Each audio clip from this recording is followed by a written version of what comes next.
Hello, and welcome to today's Monday Live by the ADHD Advocate. And I'm Stephanie Camilleri, and I've got Eleni as well. Hello. Yes, good morning. Hello from New York. Yes, and today we're talking about university and ADHD. So what kind of support is available for our students with ADHD at university? Now, unfortunately, if your child's got an EHCP, Education Health Care Plan at school, unfortunately, they don't extend to universities, which I know is the subject of much contention. And there've been some campaigns to try and change that, but I don't think that's going to change anytime soon. So what we are stuck with is something called Disability Student Allowance, otherwise known as the DSA. So, and I think it varies from kind of England and then like Scotland. I think there's different kind of policies and actual financial accommodation there. But we've got all this kind of information on our website, and it's not the easiest thing to apply for, which again seems to be something that we run up against, don't we, Eleni, in terms of getting support for your ADHD in the workplace.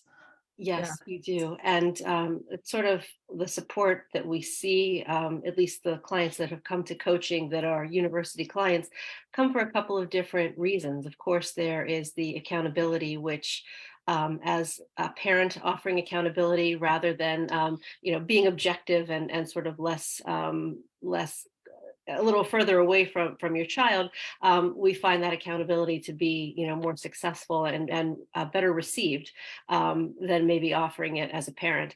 Another thing that I see with my clients is actually helping them with the non-academic piece of living with some of the challenges of ADHD. And that can be the social pieces.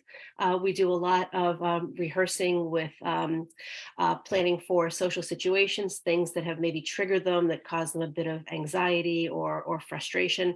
So coaching, maybe you don't think of it that way, but that too is support that we can offer that has been, quite well received as well. Yeah, no, definitely. I've had some clients that, academically it wasn't the issue, but because they'd maybe had shared accommodation and there were issues with other students, and that's enough. The rejection sensitive dysphoria hits, cripples them. They can't learn. They don't want to show up in the lecture. Maybe that person's going to be there too. And so they avoid, and then they fall further behind.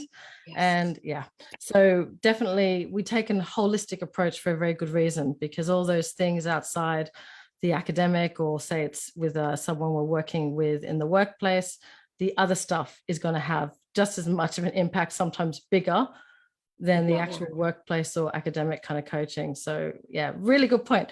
With we do have a bit of exciting news. We did get to speak to the Department of Education in relation to disability support allowance and approved providers and specific support for ADHD, because at the moment, if you look at their kind of guidelines, if you look at their schedule for non-medical helpers, which is what a university student is entitled to receive, if they get the DSA, that allowance, they can get support from a non-medical helper. Now, at the moment, the categories in there doesn't mention ADHD.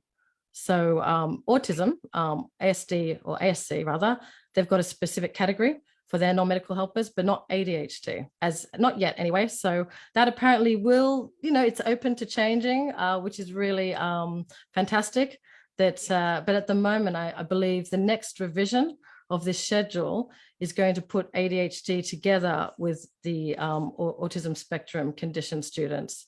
So there's going to be more targeted, tailored support for ADHD, but not ADHD alone. That's the only kind of issue there. We're definitely making progress from what I can see.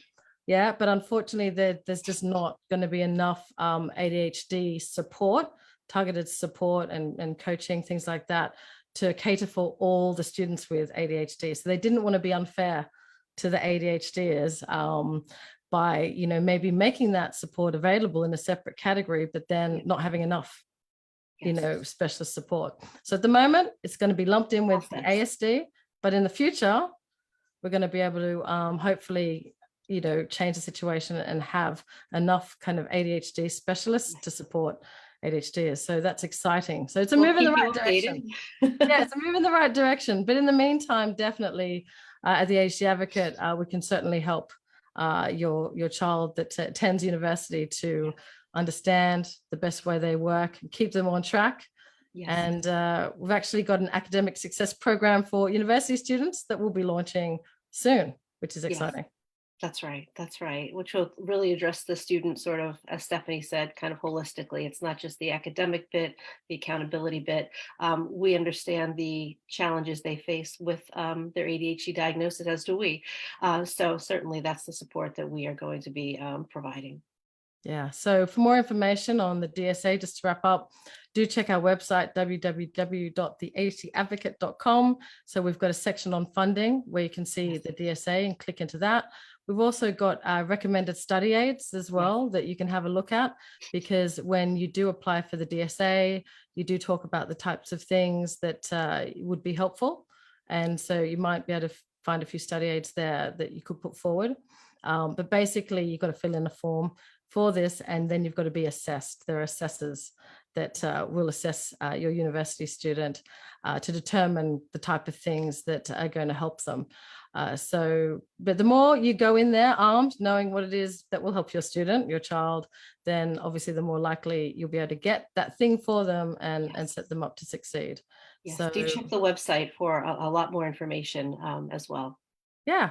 So get in touch if you want to know any more about how we can help, either one-to-one, and we will definitely be keeping you informed of when our academic success program for university students begins. So watch this space. That's right. Okay, Thank you all. We'll see you next week. See you next week. Bye. Bye-bye.